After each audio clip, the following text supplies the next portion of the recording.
So last night, my girlfriend Kelly and I had a conversation that in my wildest dreams I would have never imagined that I would be having.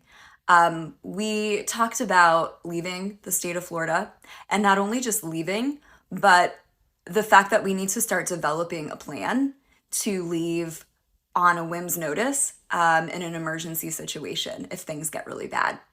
And we've been talking for a while about how do we know when it's that time to go? When is it so obvious that it's so unsafe?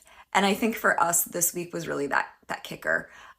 Between the 6-week abortion ban, the travel advisories that were put out for members of the LGBTQ plus community traveling to Florida, and then I think what was the real kicker was finding out yesterday that a new bill has been proposed that would allow medical doctors and insurance companies the ability to deny care to anyone that they choose if they believe that the person they are treating goes against their moral or religious beliefs.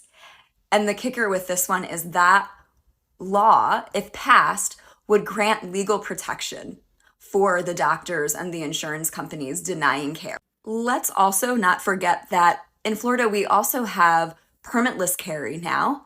We also have book bans. We also have the Don't Say Gay bill. And then there's other talks of things being proposed, such as banning pride festivals in the state, right?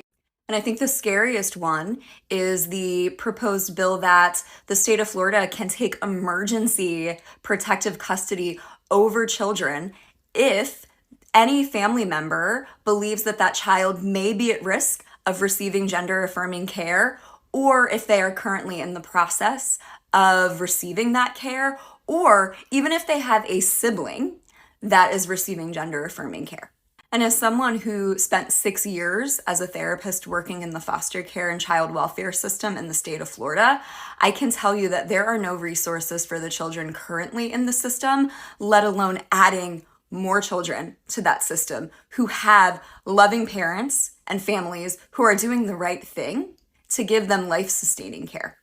It's so scary and sad to think about leaving my home, leaving my family, my friends, everything that I know, all because the state of Florida no longer thinks that me being me is acceptable. And so to anyone else going through this right now, I just want you to know I'm sending love and support.